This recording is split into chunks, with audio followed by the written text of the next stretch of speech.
Hello and welcome back to the IPA's Looking Forward, a weekly podcast of debate and discussion about politics and ideas.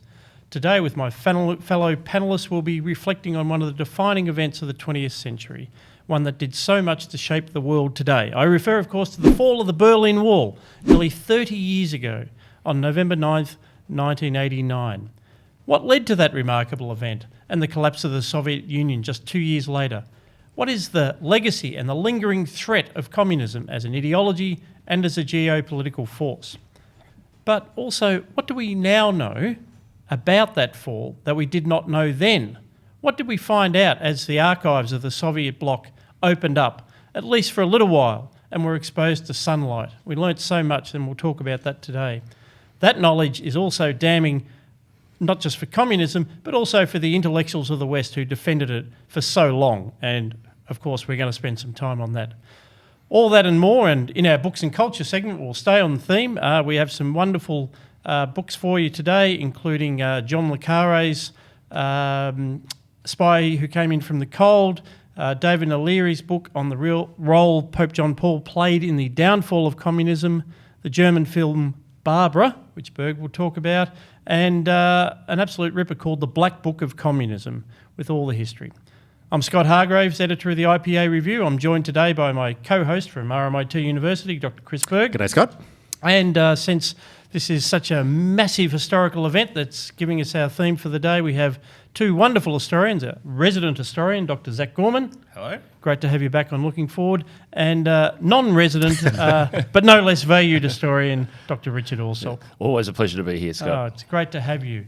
Don't forget, this podcast is brought to you by the Institute of Public Affairs. If you're not already a member, please do go to ipa.org.au to see how you can join or donate, or indeed go back through previous episodes of Looking Forward. Now, Chris Berg, what happened nearly 30 years ago? What happened nearly 30 years ago? So I think there's a lot to discuss in this episode, but I thought it would be a good idea to just give a outline of precisely what happened on November the 9th and why it was a shock and why we can work out why its ramifications were so significant. So obviously the context, this Berlin Wall is obviously East Germany, and we're talking about the fall of the Soviet Union, but they were deeply connected because in the latter half of 1989, there was a lot of pushback from East Germany about the Gorbachev's reforms, the economic reforms and political reforms, as well as really significant protests against the East German regime within East Germany itself. So particularly in Leipzig, there was a leadership vacuum in the East German hierarchy.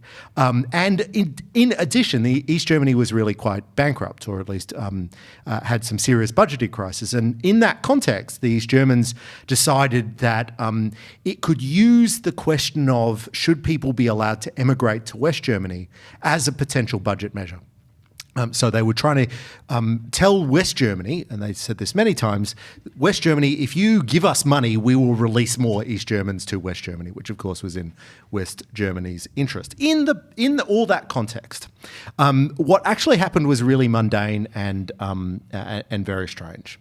So in practice, what occurred is on November the 8th, I think it was, there were 4 mid-level bureaucrats that decided to try to rewrite the rules of emigration in East Germany, following some fairly vague ideas. They were facing a serious crisis that there were a lot of people travelling to Czechoslovakia and then trying to get across the border from Czechoslovakia into the Free West. So they tried to rewrite the rules around that. And the document that they wrote was actually titled The Permanent Emigration of GDR, so German Democratic Citizens, to West Germany via the Czechoslovak Socialist Republic. But in that document, they wrote that the borders would, this document was to go to effect right away, so the moment it was announced, and that emigration to the West could occur not just at a single checkpoint in distant East Germany, but in Berlin West itself. It was still meant to be a temporary measure.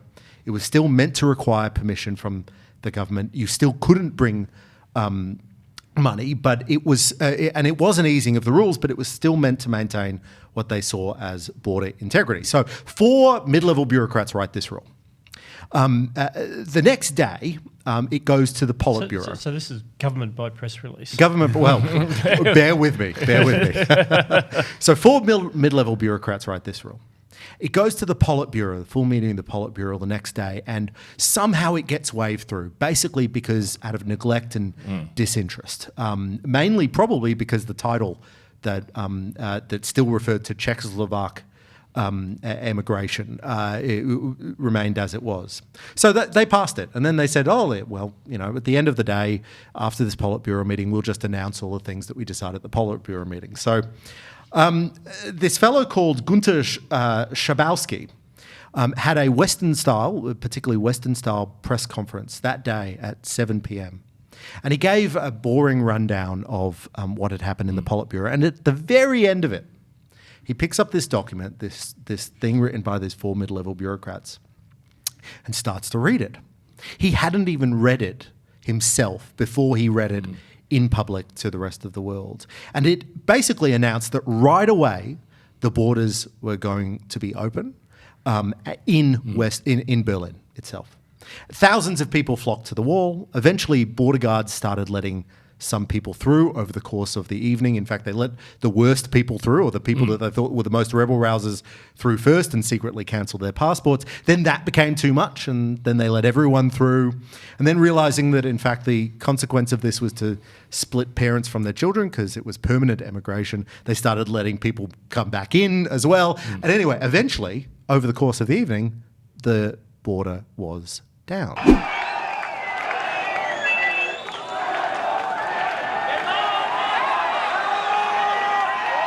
That's how the Berlin Wall fell. But it had in its basis, and it had its origins in this dispute within the Soviet bloc about how the rest of the Soviet bloc was supposed to respond to Gorbachev's reforms.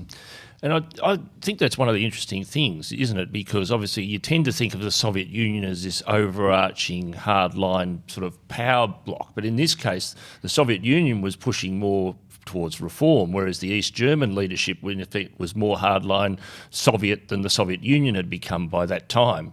What really, wasn't it, Chris? No, that's absolutely right. So there was, and one of the reasons it's Czechoslovakia is because Czechoslovakia was, in fact, people originally were trying to go for Hungary, but Hungary was quite, how shall we say, Gorbachevian. So they were pro-reform. East Germany was not pro-reform. Czechoslovakia was not pro-reform. And so people would move on the relatively open border between East Germany and Czechoslovakia, and then when they arrived in Czechoslovakia, go immediately to the West German embassy and ask for asylum.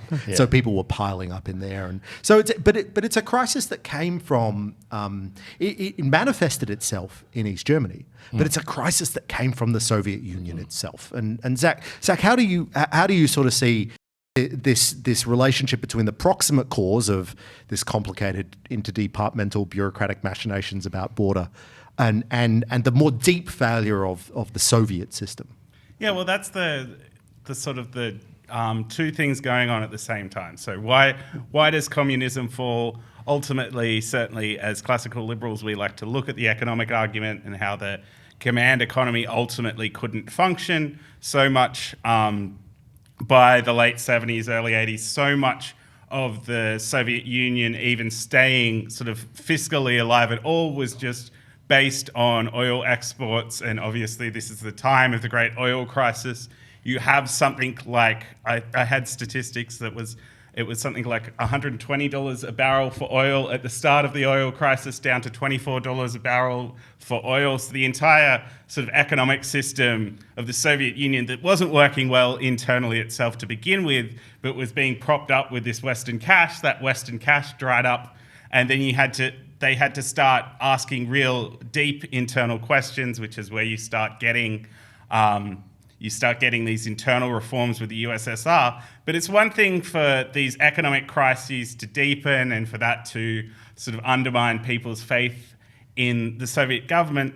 It's another thing for the people themselves, with all the memories of things like the Hungarian Revolution in 1956, the memories, very fresh memories of Tiananmen Square, which had only happened a couple of months before, to really be brave enough and sort of say that the emperor has no clothes and come to the Berlin War, or whether it be in Poland with the attempts to crack down on the solidarity movement that never really succeeded. All these brave actions of individuals actually standing up and turning those economic discontent into something real and tangible and real.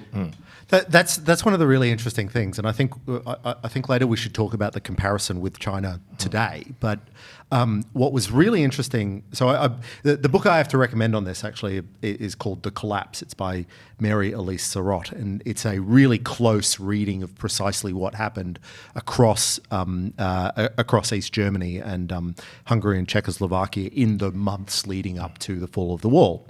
But what was really striking about reading this book is these Leipzig protests. So over the course of 1989, there were protests, serious, sometimes tens of thousands of people out on the street in Leipzig at the very same time that the East German government is spending a lot of time saying what the Tiananmen Square massacre was a very good idea. So then, the Chinese option. And we know that the Stasi did have plans to what they were going to do to those demonstrators, and which fortunately were never in the end implemented because events moved on too quickly. Yeah, but to Zach's point, they make individual people make decisions not to shoot. Individual people make decisions to march the next day when it's the most risky. Individual people make a decision just to keep moving forward even when they're blocked. And fundamentally, it's not the it's not those four blokes who wrote a very bad or very confusing migration agreement. It's those individual decisions on the ground. Yeah, and certainly at the time, so we look back on it now and we see what happened, but certainly at the time it was through the prism of what had happened to the crushing of the Prague uprising in '68, Hungary. Before that, Tiananmen Square, and that was always the question: are they going to send the tanks in? Are they going to go and round up everybody and put them into the camps? Because this was at a time, of course, when this was all in living memory. There was when you talk about the Stasi, so the East German secret police had something like 90,000 active agents. Yep. So it came out later that something like there were files on. But basically, half of the East German population had spied on the other half. Yes, at one time or another. Anna Funder's Stasi-Land is one of the books that we might talk about. So there was nothing inevitable about what in particular happened, but it was certainly a crisis point. And one of the other things, of course, that was making them hold back is not because they'd suddenly discovered humanitarianism. It was also the feeling that perhaps this time everything might come crashing down, and maybe it's time to start. I better start looking after myself. I don't want to be the guy that gives the order to pull the trigger, who then finds himself in front of a firing squad in 6 months' time. And that's one of the one of the proximate causes there is the leadership uncertainty. Yeah. So the leader of the GDR, Honecker, had actually quit. Had either quit or was just about to quit when a lot of these decisions were being made. And when you're the police officer or the Stasi official trying to decide whether you're going to open fire on tens of thousands of protesters and you're not sure whether the leadership in Berlin is going to be the leadership tomorrow, you don't want to make that call. No, it's. I've been thinking about it because jumping ahead in time a little bit, a lot of these people did display amazing footwork in how quickly they became ex-communists and sort of, I had nothing to do with that. I remember nothing about this. One I was reminded of reading the Black Book of Communism was one of the members of Poland's Politburo was elected president of Poland in 1996. But he was, by that stage, officially an ex-communist. There's amazing speed, or in Russia, of course, where they all turned into oligarchs. They resigned from their Communist Party affiliations, and suddenly they were very, very interested in the privatisation of state assets, and got their hands on them. So to my mind, it all comes back to I think it's a fascinating story, and I recommend people read this book, Collapse, which for those watching, we've got a massive pile of books on the table. For those not watching. For those not watching, yes. And as an explanation for those watching. to be clear, these are books. We've got a massive amount of books on the table, and we're probably going to speak about a number of books in this. But to my mind, it goes back to the failures of communism, for whatever reason that we think communism failed in the Soviet Union, because it all pulls back to that. There wouldn't have been this great political uncertainty. So, Richard, why don't I give you the great question? Richard, ready? Thank you. I'm ready. Why did communism fail? Well, I think there's a whole intrinsically. Part of Zach's sort of on the money there. In a sense, intrinsically, eventually, it is economically going to fail, and the reason why, I know we're going to talk about China later, but in a sense, China had to become, in many ways, capitalist in order to save its communist features, and the Soviet Union obviously had a lot of economic difficulties. I think also. The 1980s were a case where the West, in a sense, regained some of its confidence. In the 1970s, the West was in a terrible funk and really didn't stand up to communism in any meaningful way. They were the days of détente and moral equivalence, and just everything seemed to be going wrong in the West, both internally and externally. And then you suddenly get this period from the late 70s onwards. You get a Polish Pope. You get Margaret Thatcher in Britain, you get Ronald Reagan in America. That all comes together. It just happens to coincide with the end of the era of that the very old Soviet leadership, when Brezhnev dies. And then you have this churn of Soviet leaders over about a 3-year period where they have four leaders in 3 years. And you end up with Gorbachev as the leader, who was somebody who recognised that the Soviet system had to change. And he starts to make changes, and the flow-on effect is some of these things. And he was making changes. Let's not, Gorbachev was no, liberal in the sense that we think about it. He wasn't trying to, make the Soviet Union a liberal democracy, but he did recognise that the system as it was in the Soviet Union was not working, and there needed to be reform, some form of economic reform, some form of openness, needs to step on some of the corruption that was taking place to try and reform the system. And all those things come together to create the environment which leads to eventually the collapse of the Soviet Union. And as always with these things, you need a bit of luck. So you had all these circumstances that created the overall situation, the West being stronger and more ideologically clear on what it stood for, and the case that it made the Soviet Union, I think, realise they were never going to beat the West. And once they'd sort of come to that position, I think it led to a bit of a lack of confidence in the Soviet system as well. Zach, how important was that geopolitical context? Well, I think it's interesting you mentioned the fact that in the 70s, the West really wasn't putting up to the fight to the Soviets. That the sort of Brezhnev era became, in hindsight, the sort of start of the decline, that it was such a sort of stuffy conservative time within the Soviet Union that no reforms were really happening. But the West, and when I say the West, I sort of mean the United States as a sort of moral standard bearer of what the West, certainly in a Cold War context, was. They were so tied down in the ends of the Vietnam War and in the Watergate crisis and in all this sort of internal sort of struggle. The thing to bring up when you're bringing up that then is that you have, by 1979, you have the inverse, where the Soviet Union gets itself entangled in the war in Afghanistan that becomes this never-ending quagmire that really makes the Soviets, certainly internally, a bit more aware of their own fallibility. I think one of the reasons that the tanks don't roll into East Germany and they don't roll into Poland in the 80s is because there's this increasing awareness, at least among Gorbachev and some of the more intelligent people. Certainly the sort of military-industrial complex would have wanted the tanks to have rolled in. But there was this awareness amongst the more intelligent that they couldn't keep this up anymore, that the strengths of the Soviet Union, particularly having been sort of outbid in an arms race that Reagan had initiated in the early 80s, that they just couldn't keep up. That's a sort of limits to empire story in a sense. One of the things that we need to remind ourselves, though, of that was more obvious, we now know, inside the Soviet Union than it was in the West.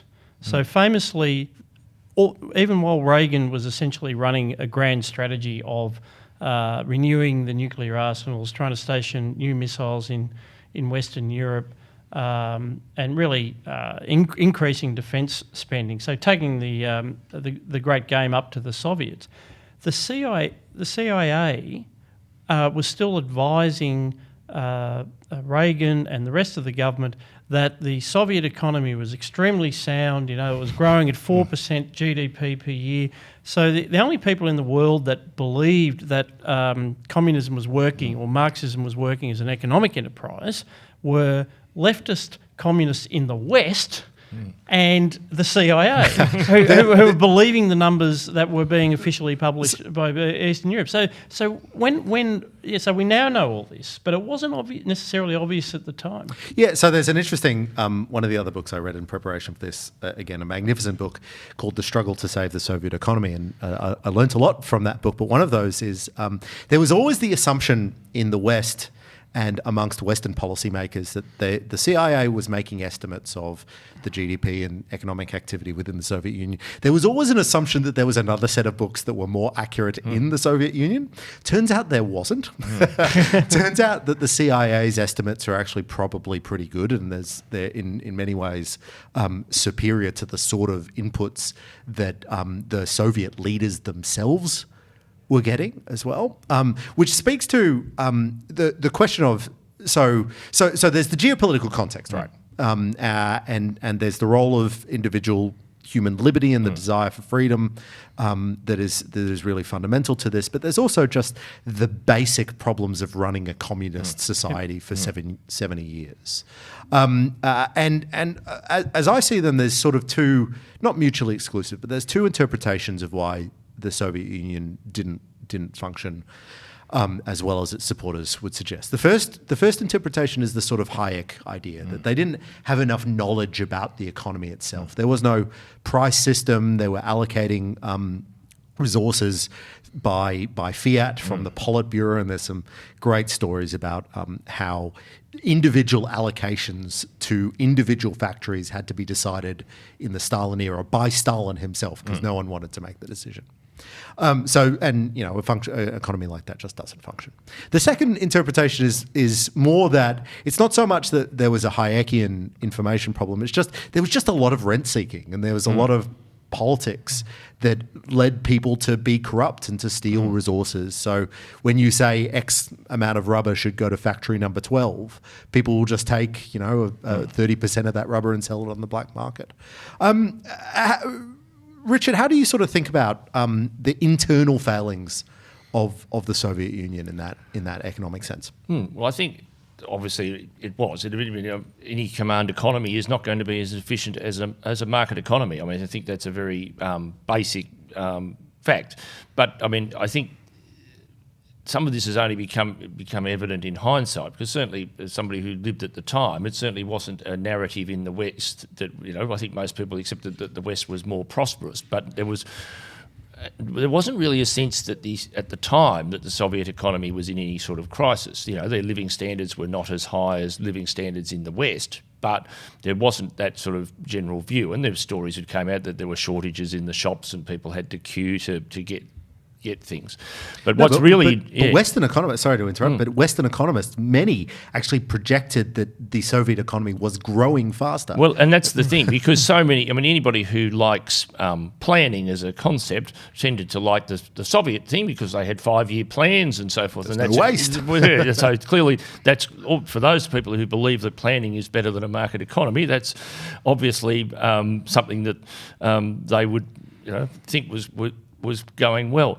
And I think there was also particularly, and I think we're going to talk a bit more about some of the people on the left in the West in due course, but it was also a thing that they'd managed to avoid some of the worst bits of, the market economy that people who don't particularly like capitalism find distasteful, such as advertising. And having lots lots of goods on the shelves for you to look at is just part of the consumerist. Exactly. You don't really, they're just things that people might want but not actually need. You don't need that many types of toothpaste. That's exactly right. It's all Madison Avenue. Yeah. So there was always that sort of view, and it's interesting too because just sort of touching on it that point a bit more. I think sometimes people, the West would sort of say the Soviet Union, people on the left in the West would say the Soviet Union isn't perfect, but they're working towards it, and the West isn't perfect either. So they're each got failings, and plus. This will be a story which is being repeated today. I remember late 70s, 80s, one of the stories was Russia had become a net grain importer. Now, Australia, of course, got very interested in that. So Malcolm Fraser, at the time seen as, Cold War warrior, nevertheless... with his agrarian background and his National Party friends, decided saw an opportunity, and this was a great export market. So suddenly we might have to say nice things about the Soviets again because we might sell them grain. But of course, what was being missed in there was under the Tsars, Russia had been a net grain exporter. Yes. So in combination of the collectivisation of the farms and the persecution in the Ukraine, and they turned themselves into a net grain importer. But I think, and also one of the other things, of course, is looking at the history of Russia going back further. This was a country that had no experience of liberal democracy at all. So whereas some parts of the Eastern Bloc in Eastern Europe had some democratic experience along the way, often fairly limited in a lot of those countries. But in Russia, perhaps other than for a couple of months in 1917, there hadn't really been any, democratic background for people to fall back on. So people were used to living in some sort of an authoritarian environment, the whole tradition of the place. And obviously by the 1980s, people have been living under the Soviet system for 70 years, so there weren't really many people still around who had any memory of any other type of system to the one that they were living in at that time. Just before we move on from the economic point, I just wanted to bring up that a lot of the time when we talk about the failure of communism economically, we get caught up on the knowledge problem, and while the knowledge problem is really central, the other aspect is the incentive problem. One of the real problems that the Soviet Union were facing as time wore on was that productivity was going down in these factories because there just wasn't enough of an incentive to work. And when you have Andropov replacing Brezhnev in the early 80s, one of his main sort of attempts at reform was a real crackdown on people just not showing up to work. He made it sort of a capital crime to not show up to work because it had become such an endemic problem in the Soviet Union. Yeah, I think it was people weren't being paid, so it had that old joke, wasn't it? We pretend to work and you pretend to pay us, No, that's right. And the incentive problem becomes a huge issue when they try to reform. And this is what I found very compelling about the Chris Miller book, The Struggle to Save the Soviet Economy, is that perhaps unlike China, which we might get to, unlike China, there was a massive amount of political benefit built into these large government-run, large collective farms, large industrial areas, and everyone was getting benefits out of it, or at least everyone in the Politburo and everyone in the bureaucracy is getting benefits out of the fact that they were centrally planning the economy. And so trying to chip away at that was just really, really challenging. And so economic reform goes through, or reform in the Soviet Union under Gorbachev goes through 2 or 1.5 stages, really. So there's perestroika, which describes the reforms to the economy, the privatization of collective farms, the allowing of private things like private restaurants and so forth, and more exposure to the market. But then there's this glasnost, and glasnost is the opening up of the political system. And Miller argues really compellingly that this was necessary in Russia because perestroika could not be enacted in the absence of political reform. You had to reform the Politburo because otherwise you couldn't open the collective farms. Yeah, because information didn't flow around a Soviet system. One of the books I have here is about the Metrovskin archives, a bloke who smuggled out, had been collecting for 20 years the KGB archives and managed to then get them out of of Russia after the collapse of the Soviet Union. And one of the things there was the KGB was awesome at collecting information. It had terrific agents with great field craft, and paid plants all over the world. What they were terrible at was analysis, because you couldn't write what you thought about what the evidence was and send it up the line, because if it didn't accord with what today's political line was, that could get you fired or worse. Yeah, or you could lose your benefits. And there's this magnificent quote which Friedrich Hayek could have written by Gorbachev himself, who, so this is in early 1987, Gorbachev is mocking bureaucrats for being, quote, too afraid to give up your direct connections with industry, but this economy is 250 million points of mutual exchange. It's not possible to regulate this from the centre. No computer could manage. That is a direct quote from Gorbachev, which makes me think that a lot of economists today don't understand that. Australian Treasury Department, perhaps. So, Zach, I'll ask you. So, why didn't Russia manage the China strategy, which is you can reform the economy, but you don't have to change the political system? Well, I think a lot of it comes down to the logistics of the USSR, not both itself as the USSR being not just Russia, but other socialist republics internally, and then the sort of Warsaw Pact states. So you had so much more to try to control. You had these territories that did have, albeit fleeting, experiences with democracy. You had territories that had their own sort of political history.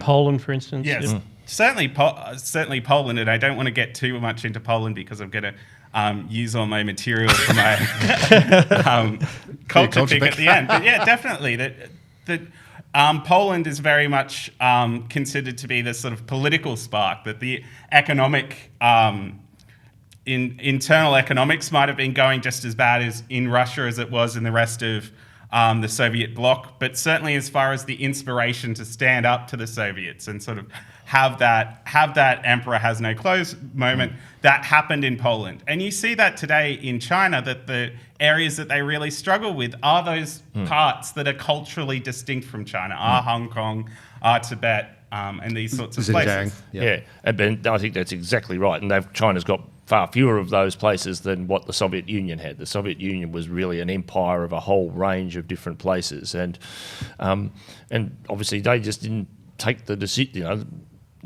China made a very conscious decision to go down the capitalist path, which even under Gorbachev's fight, Chris's lovely quote there, they weren't really doing that. He might have understood that theoretically. Thoughts, it was a nice thought, but that really wasn't what he was doing. No, but Richard's right. Perestroika was not about markets. It was about restructuring and more efficiency. It was a belief that they could make the Soviet economy and more root efficient. out corruption and I have one observation on that, which is that I think it was stronger than it's usually recognised, and the reason I think that is because the Soviet Union in 1989 was actively experimenting with special economic zones. So it had gone to Shenzhen. They'd sent a delegation to Shenzhen to figure out why this functioned well in China. They were told why it functioned well in China, and set one up at home on the East Coast. It wasn't a success. That wasn't because the taxes weren't low enough or anything like that. It's just it was badly placed. There was some serious political issues. But at that time, they knew that the Chinese model of economic reform in a market direction, not a free market. It's not libertarian. No. But do you think it was genuine. If the politics had held up for another 5 or 10 years, would they have been able to go down that path? Did the politics intervene too soon to stop them doing that? This is the Miller argument. So that the argument that he makes is that you couldn't have done it because there were so many interests based on the existing system, and the real one was the military. So unlike in the the way Gorbachev bought everyone off was basically through capital expenditure. Yep. I will reform your industry, Yep. but I will give you a massive amount of money and bit like the button plan in Australia, that sort of thing. Yeah. For you just to build stuff, and you'll have more staff, and so you get an empire, but I take away some of your some of the restrictions, some of the communism stuff. Now, in China, that's not what happened, and that's not what happened particularly for the military, because there was just much greater control by Deng Xiaoping. And what happened? And I'm just going to cite some facts, because facts are always great. So straight after Tiananmen Square, the Chinese government managed to slash the budget of the army itself by 10%. They were unable to do that in China, in the USSR at all, and they would never have been able to do that. Is that because Russia has more vested, and the Soviet Union had more vested interests, if you like? It had a sort of, for want of a better term, a bureaucratic middle class that had this vested interest. Well, that they had China a name for it, didn't they? The nomenclatura. No, that's right. Yeah. So they had more vested interests in the existing system than China has. So And you could sort of tell that story about the various history of them, because, of course, the 1970s is in the USSR is a time where those vested interests are building up. Yeah. That's the political sclerosis and the economic sclerosis, whereas China's a younger socialist country at that stage. Much poorer at that stage. Much poorer. It's, of course, been through much more recent trauma with the Cultural Revolution and so forth. So it actually hasn't built up as much. And nobody's got a vested interest in the status quo. Because there isn't a status quo. Well, possibly too. So when we talk about communism, we talk about Marxism and Leninism. And Marxism's the economic system, which is the one that didn't work. But the varieties of Leninism are about the supremacy of the party. So that's what I meant about, in many ways they were trying to hang on to the Leninism. But in China, and I'm thinking of different books that I've read, which I didn't bring today because I was mainly thinking of the Berlin Wall. But I didn't bring all the books I'm going to cite, and this because I read them all on Kindle. But that's right. So they had a much more decentralised system. So, for instance, the Russians, they took over the Tsar state, if you like. The KGB was extremely centralised. So in the Great Purge, the KGB, something like 720,000 people were executed. It was all done centrally. Whereas when Mao wanted to purge, he just set quotas. And it could be handled. It was a story of devolution, you might say, of localism in action. Just find the appropriate number of kulaks or peasant landlords and kill them. And so you wouldn't have had the sort of the centralised organs fighting back against change. So it is an interesting hypothesis. But I think what the Chinese did differently was they absolutely hung on to the Leninism. There is only one party. It's about our party rule, but Marxism can go. We'll completely you can be let as that go. prosperous as you like, provided you don't upset the party. That's right, and we'll use markets as a mechanism. You can become rich, and we don't have a problem with that either. It doesn't have to be great state-owned enterprises. It can be individuals getting rich. And it's, of course, the getting off topic now, but the tension now is they're trying to bring the Marxism back in. Xi Jinping thought is very much about the economic base, and the SOEs are making the comeback. So we've talked a lot about the economics and the politics. What about the culture? So Janet Albrechtsen, who is, of course, the IPA chair, had a really good piece in The Australian the other day where she goes through the role of underground subcultures at the very end of the Soviet Union, citing a book called Burning Down the House by journalist, author and DJ, apparently, according to Janet's piece, Tim Moen, talking about the social history of punk music behind the wall. I've also seen some really compelling arguments from, in fact, Reason magazine has argued that the airing of the TV show Dallas was really devastating to Eastern Bloc political systems, because it looked, so they allowed it to be aired because it looked decadent and it was like all the bad morals, but everybody, it was like, those houses are huge. Nice car. So, but Zach, I'll ask you to comment sort of on the cultural aspect of this. And yeah, well, the Iron Curtain was only secure for men and troops and goods to a certain extent, but you had radio signals, you had television signals being broadcast over. So there was always this ability to sort of cut through in a manner that the Russian government didn't necessarily want. There were great efforts put into particularly producing radio programs that would be broadcast into Eastern Europe. But particularly that idea of, just for a younger generation, just the stultification of communism and just having your lot in life sort of set out for you from the beginning. I think we'll get to it when I talk about the Pope's role in this, but a lot of what the Pope did in inspiring Poland's resistance to communism was just ask basic questions about sort of what is the meaning of life? Is it really to just go and work in the same factory for the state every single day? And young people had this same sort of epiphany, not necessarily on the sort of theological level, but on just the frustration of stultification, which happens enough in sort of Western society that young people always think that the status quo of a wife and 2 kids and a 9-to-5 job and all those sorts of things are dreadfully, dreadfully dull. But compared to what the USSR was offering, it's paradise. Yes, I reckon it's one of the great ironies of the period is that, you have this 60s revolution in Western society where, young people are rebelling against the conservative Western status quo and start wearing jeans all the time and long hair and hippies and all this sort of thing. A lot of those people driving that were all lefties sympathetic to the Soviet Union. But at the same time, you have Soviet Union, the rest of the Eastern Bloc, these incredibly conservative societies, which are then threatened a bit by sort of youth revolution, be it, at that stage or later on from punk or what, all these things seem to aging, like if you're a 75-year-old Soviet apparatchik, these people seem very dangerous to you, don't they? If you're want a very grey, where everybody goes off and does their bit for the Soviet state in a state-owned factory, people being off and, doing hippie type things is not really what you had in mind for your Soviet nirvana. So Richard, what then? How would you describe the legacy of this collapse on the left? Because obviously, we might get to the right in a moment, but obviously there's been was there a rethinking about some of the basics of progressive left-wing communist views? I think to a limited extent there was. I mean, I think they sort of came around to accept that the Soviet Union probably hadn't been as successful as quite a lot of them had been making out for some time. Now, different people on the left have had that. By 1993, it becomes obvious that they're not going to overtake the West.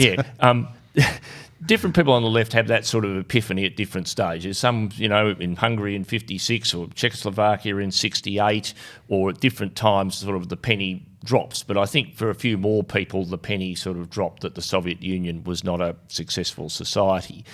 But the left were very quick to sort of... they certainly didn't want to give any credit to the people we were mentioning before, be it, Pope John Paul II, Margaret Thatcher, Ronald Reagan. In fact, one of the books I have here has this lovely picture of Ronald Reagan on the front, but the whole book is devoted to... You can show it to the camera. Show the camera the book. Lovely picture of Ronald Reagan astride a horse there. It's a wonderful picture. But the whole book is devoted to saying that he and other people like him had nothing to do with the collapse of the Soviet Union. Hence the title Cold War Triumphalism and the Misuse of History After the Fall of Communism. And so I think they, quickly moved on to create a new... the left also has changed.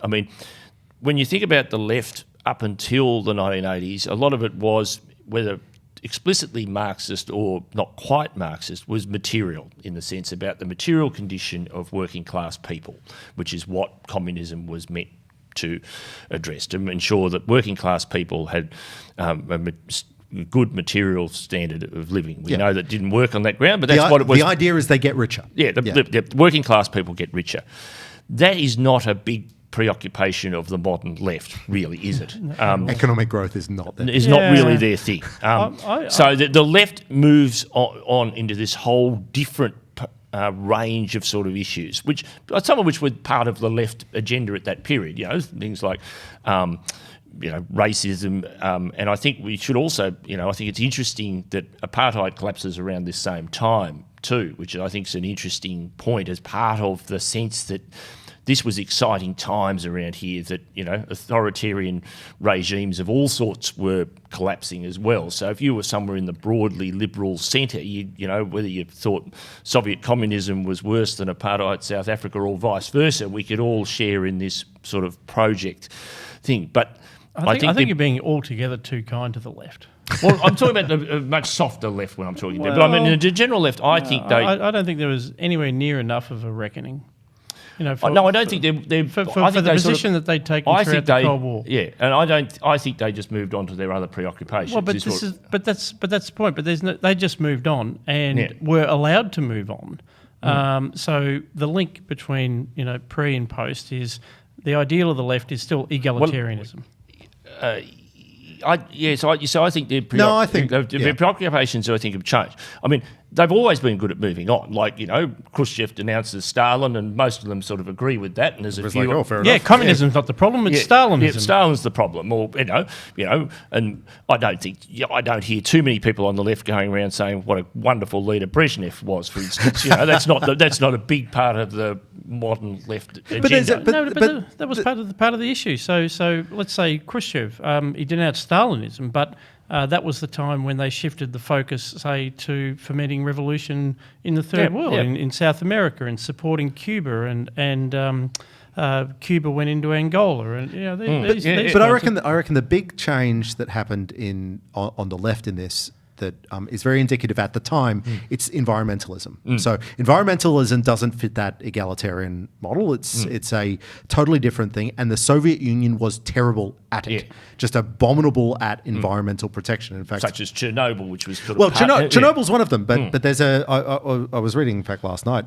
a book on the Baikal-Amur mainline railway, BAM railway, under Brezhnev, so in the 1970s, and this book, it's a fairly recent book, is dealing with the very internal debates that they had about this. We need to build a giant railway in the middle of nowhere. That's the most important thing. It's like we a often have that in Australia. So No, the National Party, National Party. Sorry, to be clear, it's a dam. No, we need to build a giant railway in the middle of nowhere, and it'll look like one of the old Stalin level scale things. It'll be a national monument and all that. And there are some low level bureaucrats and some activists, some young socialists who are very angry about the environmental impact. Of course, that makes no difference whatsoever, and they built the railway anyway. But what happens in the left, certainly in the 1980s and 1990s, is that it turns from that traditional materialist story, not to the identity model that we have today, but to environmentalism. Bob Brown becomes the iconic left leader, not your local union rep. Yeah, but you're still missing it, because there was no reckoning. So for a time, attention moved on to other issues, environmentalism, but because there's no acceptance of the shame that the left should bear for 80 years of apologies for the Soviet system and everything it had done, that's why it's coming back. That's why it's been let out of the box again. I mean, when the environmental movement was starting, they weren't criticising things that were going on behind the Iron Curtain. It was just not an issue for them. And in fact, they refused to accept the evidence of the environmental catastrophes that were subsequently uncovered behind the Iron Curtain for a long time. And, there's a great quote. It was the New York Times after the collapse of the Soviet Union. Someone wrote an op-ed which said, "Thanks for trying." It was like, 20 million killed, mass starvation, gulags, but look, it was all in a good cause, and that I think is Well, I think also there was a lot of how to respond to objectionable regimes, I think, was a big issue of the 70s and 80s. And I think the different view the left had as to how best to end apartheid in South Africa and how best to moderate communism in the Soviet Union was quite indicative.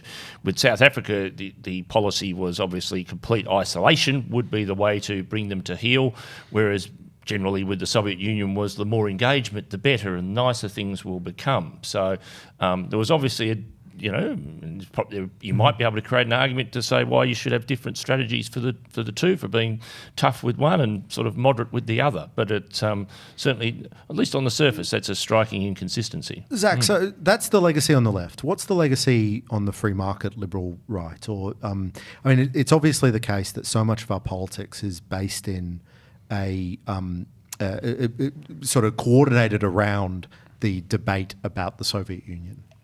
Well, it was a great unifier, for one thing, for the right, that when you had communism, and even internally in sort of domestic politics, where you had out-and-out socialists who were inspired by communism, then it was really easy for the right to sort of know what they stood for, because the right sort of inevitably, because it's such a hodgepodge of conservatives and classical liberals and libertarians and all these individualists, and the one thing individualists don't like to do is be told what to do. Or agree. They need this cause to unite them.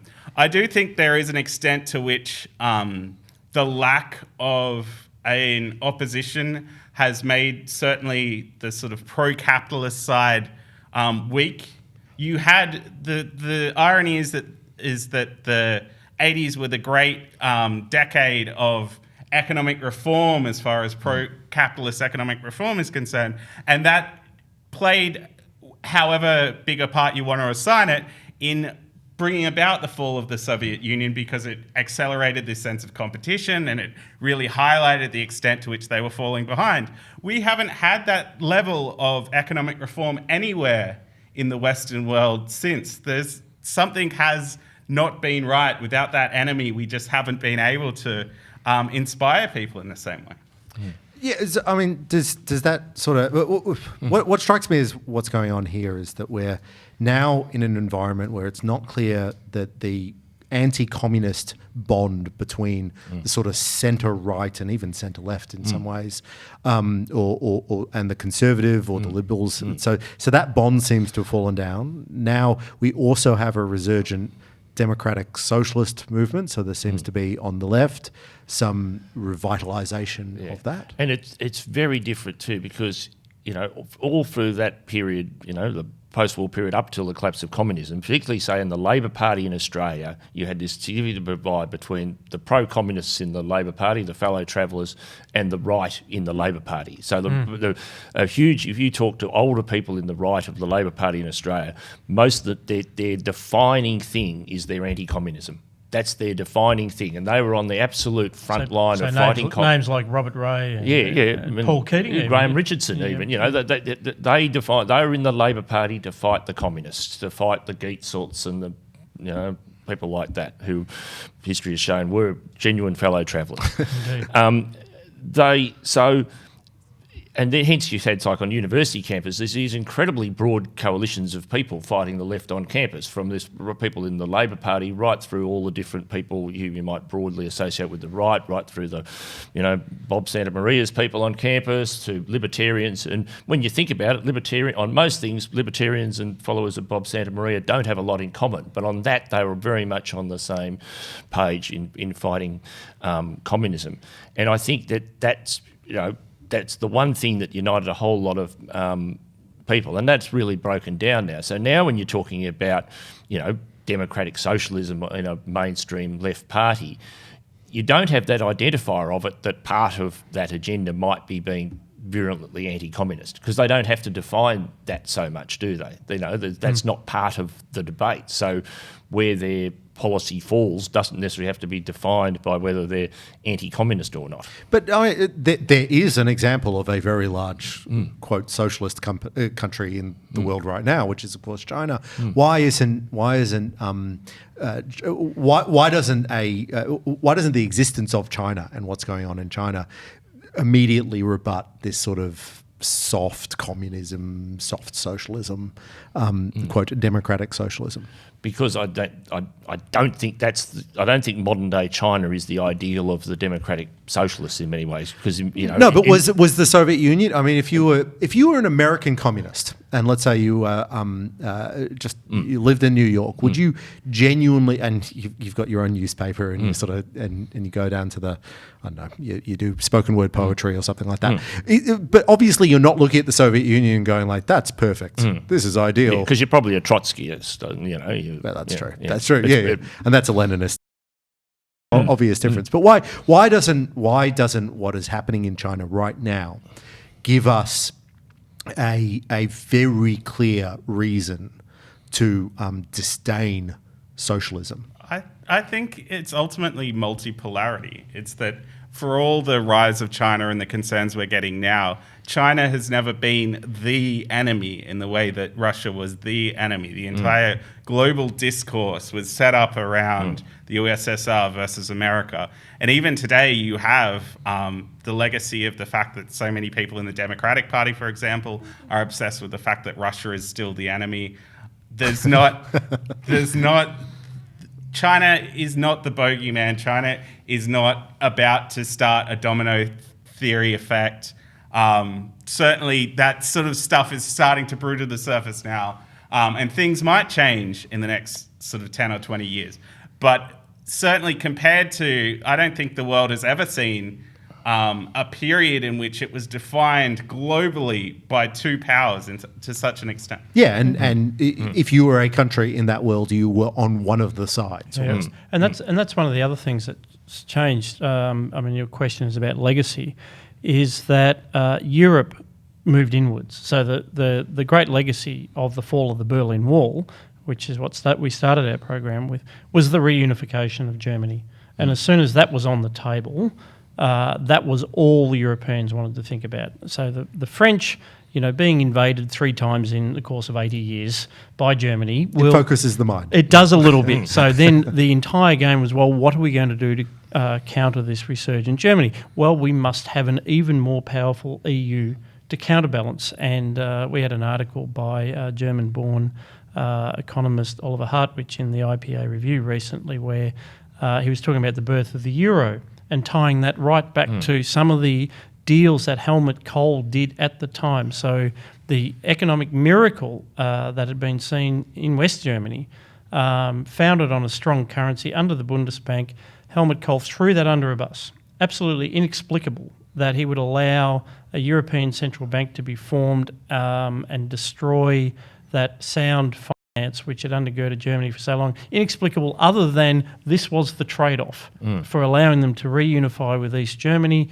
East Germany then gave us Angela Merkel and all the everything that she's done to Germany in the period since. It's no wonder that Britain's trying to get out. But the point being that the idea of the West as an alternative to that communist model, not only did America go off on frolics of its own, but Europe turned inward. It's become less interested in ideology, in fighting for freedom as something it could tell the world about. Its legacy's been very negative in that sense. Angela Merkel, of course, East European. East German, and I believe crossed the wall in that evening. Yes, but absolutely had didn't line up on either side of any ideological divide. Really the ideal politician. Yeah, famous story that she walked into the Social Democratic Party meeting, saw someone she didn't like, walked out and went to the Christian Democrats instead. So I was quickly Googling this. On the night the wall fell, she opted to go for a sauna and a beer with a friend. Yep. Which, to be fair, wouldn't you? Yes.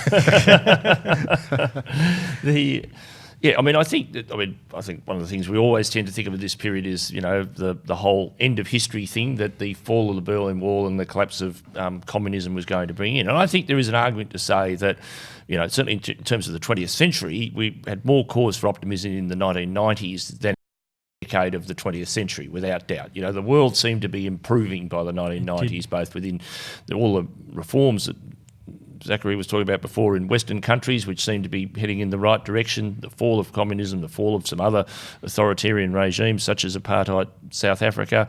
Things seemed pretty optimistic, and yet we really, as we've headed into the 21st century, I don't think many people would be as optimistic about some of the geopolitical world as we perhaps were then. But I mean, I think we were wrong to, and you could see what was going on, and the post-communist transition is a really good instance of that. In Russia itself, yes, they were really, really struggling to build those liberal institutions because liberal institutions aren't time.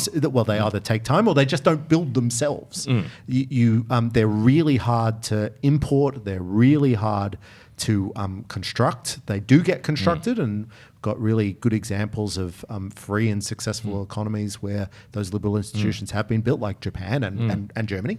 But in Russia and in many of the former Russian client states or Soviet client states, we saw either degradation or built up corruption that we're now living with the consequences of. So it's no surprise that the terrorists who caused September 11 came out of Afghanistan. It's no surprise that now we're talking about the Russian role in the world, or the Democrats are talking about the Russian role in the world, Zach. But is this a result of, did the West, or in particular individuals, make particular mistakes in the post-Soviet world? Or I mean, it's obviously the case that people made mistakes, but the question is, were there better choices to make that they could have realistically made? Are they making the best choices they can at the time, given the knowledge they have?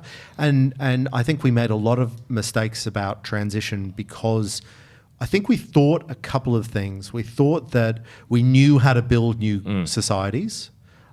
Because we've done so in Japan. We just knew how to take an economy that was not functioning and make it good. Because we knew institutions are good, so we just built the institutions. And we knew private companies are good, so we just privatized them. But I think it's not totally clear how you would do it now. Still. What I'd like to say, and perhaps this is the right note to finish this section of the program on, is address some of the questions that you've raised, but do it in the spirit that Richard talked about. As you watch the TV over the next few days, there'll be a lot of specials, there'll be a lot of footage of the fall of the Berlin Wall. You'll be hearing Beethoven's Ode to Joy, which was almost like the theme song for the fall, and which was a pan-Germanic song, was actually about the reunification of Germany, so it was very appropriate.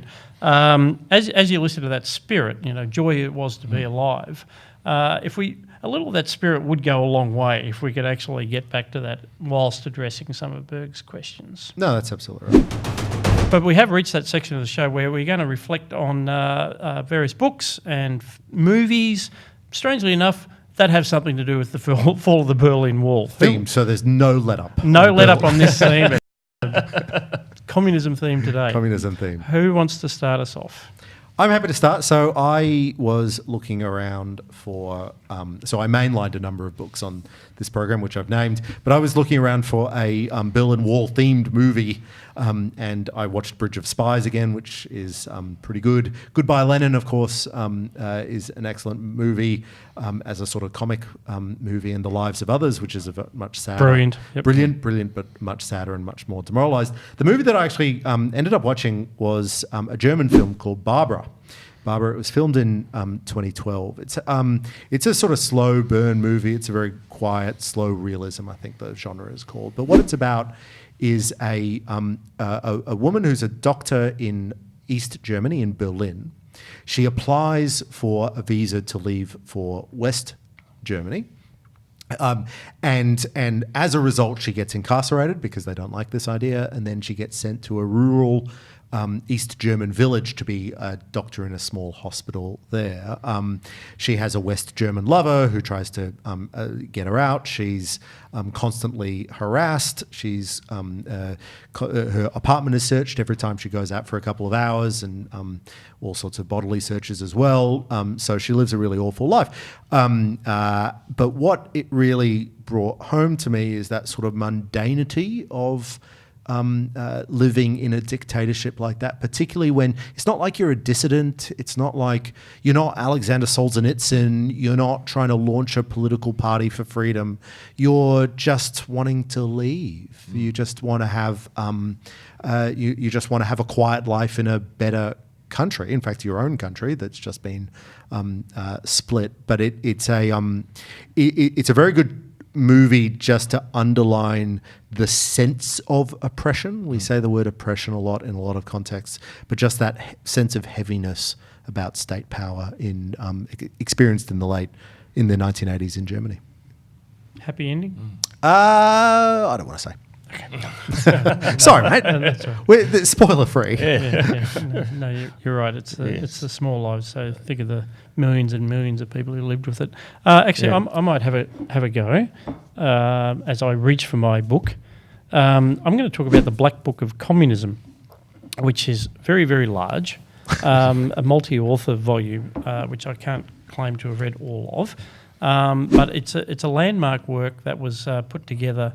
Mainly a French-led project after the fall of the wall and the collapse of the Soviet Union, when the archives opened up. And Stephane Courtois and his collaborators started going through the archives, and Courtois in particular really drove what he wanted was an accounting of how many people had died in the various countries. And so there's disparate sources for things like, say, Stalin's Great Purge or Mao's Great Leap Forward or the Cultural Revolution. He wanted to, once and for all, chronicle them all and put some academic rigour. And this is an academic project. This is not just like a conservative hit job. Courtois himself had been a Maoist in the 60s, of course. Like most French intellectuals. Yeah, exactly. Exactly. So and most of his collaborators were, and so this book came out, and Harvard University Press, very reputable, and he accounted for nearly 100 million deaths attributable to communism in the 20th century. So 65 million in China, 20 million in the Soviet Union. 7 million people died just in the gulags. So the prison system of prison camps, where if you weren't actually executed, you still stand at a pretty good chance of dying, either from neglect or deliberately. Cambodia, of course, 2 million. North Korea, another 2 million, and another million in the Eastern Bloc. Vietnam, another million.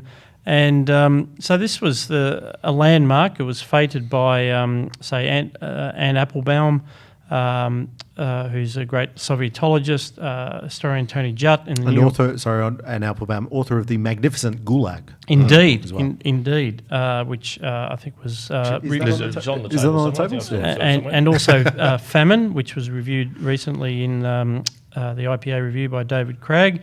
So she certainly endorsed it. Historian Tony Judt, who is not exactly right-wing crazy, said the myth of the well-intentioned founders, the good Tsar Lenin betrayed by his evil heirs, has been laid to rest for good. No one will any longer be able to claim ignorance or uncertainty about the criminal nature of communism. So that's and yet here we are. And yet here we are. And sadly, part of the story of this, I think, is that this book is out of print.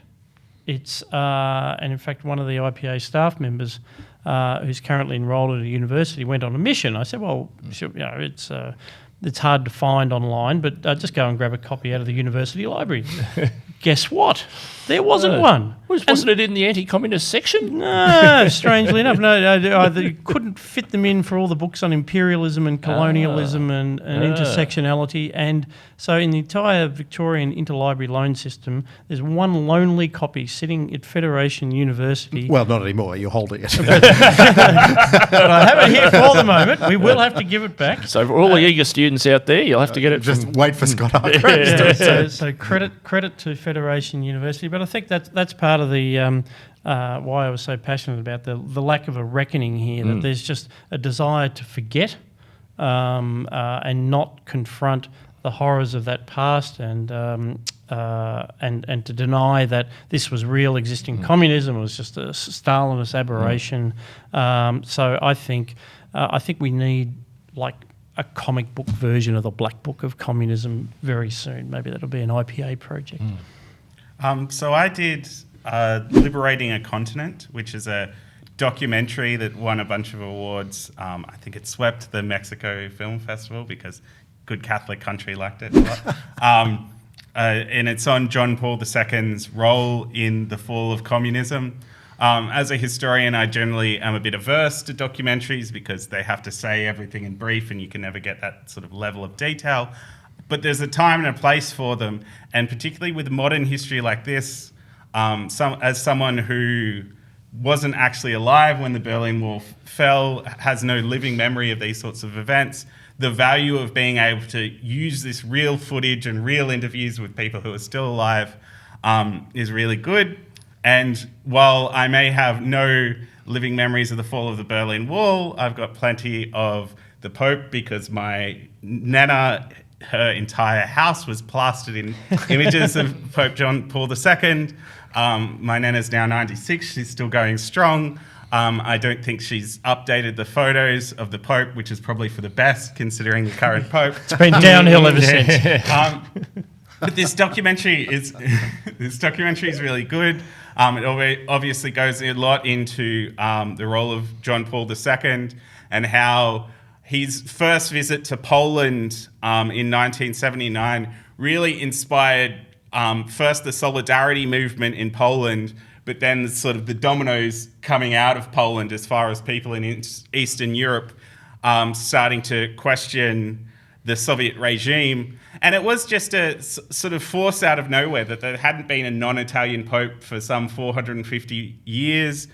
There was no reason that John Paul II ever should have been elected pope. Not only was his predecessor, did his predecessor die after little more than something like a month in the office, but he wasn't the preferred candidate. It was these factions that couldn't get their preferred candidate up that ultimately ended up with John Paul II. And his tour of Poland in 1979, just his very presence was enough to start eating away at the communist regime, because they'd obviously been trying to crack down on religion. They never banned Catholicism per se, but they did everything they could to actively discourage it. And suddenly you had this Pope show up and millions of people come out in these crowds, and everyone looks around and says, wait, there are actually a lot of us. We have got this power. We are actually able to do something. And the other thing that the documentary is good on is sort of the peculiar history of Poland and the way in which Poland in the 1980s has this sort of nationalist force where people want independence and they want to get rid of the communist regime. But that nationalism was so directed through the Catholic Church, because this is a country that had only existed for about 12 years since 1795. It had been constantly partitioned by its more powerful neighbours. It had a hatred for the USSR because of the USSR's involvement at the beginning of World War II, and also the fact that the Soviets stood outside the gates when the Warsaw Uprising was happening and basically let 200,000 Poles be slaughtered. So they had this hatred for the Soviets that really was visceral. But it all came back to this sort of nationalist pride that existed without a nation state. It existed in the culture and it existed in the people. Yeah, and the worst thing for a totalitarian dictatorship is for you to have other loyalties or other identities or other sympathies, and for you to have them as a group. And particularly religion, the opiate of the masses. Yes. Right, well, my one is John Le Carre, The Spy Who Came In From the Cold, which is very appropriate because the book both starts and ends with incidents at the Berlin Wall. It starts at the Berlin Wall with a character being shot, trying to escape from East Berlin into West Berlin. I won't, a bit like Chris, I won't say whether it has a happy ending at the Berlin Wall. The book is very famous, as it says on the back of the blurb. It's acclaimed throughout the world as the greatest spy story ever. It was written in 1963, and Le Carre is a pseudonym for a man whose real name is David Cornwell. And he was an interesting character who had a sort of a bit of a mixed upbringing, a bit of a difficult upbringing, even though he was very well upper class English person. He spent a bit of time teaching after a little bit of war service. He spent a bit of time teaching at Eton, and then he was got into the British spying agencies. And even to this day, his time as a spy is subject to quite some debate. He was criticised in recent years by the head of MI6 for his portrayal of spies across a number of not books, because as the head of MI6 was trying to claim, spies are actually very nice people doing their best for the country, which is not how John Le Carre often describes It's spies. not how it comes across in Not the always books. how it comes across in the books. So I think that's really interesting. I mean, published in 1963, I think it's actually where it was a revolutionary sort of book is because there is a strong degree of, if you like, moral equivalence between the West and the East in this book, which was fairly new for the time to see the hero be something also of an anti-hero in the book. So you have a person who's been a British spy working in West Berlin with a network of other spies, then comes back to Britain and then is sent on another mission where the objective is to take out one of the leading East German spies, obviously a particularly dangerous mission. But there's always this degree of ambiguity for the reader as to know whose side are people on, because you have people on both sides of the divide who could be double agents, and it's not always clear as a reader to know who's actually on the right side and who's not. And sometimes turns out that people who come across more sympathetically are actually people who are double agents, whereas people who come across as a bit more on the obnoxious side are actually, in one sense, more principled in what they're trying to do. So That's the model I've always assumed. Yeah, exactly. So it's a I recommend it as a very good book. As I say, it's probably.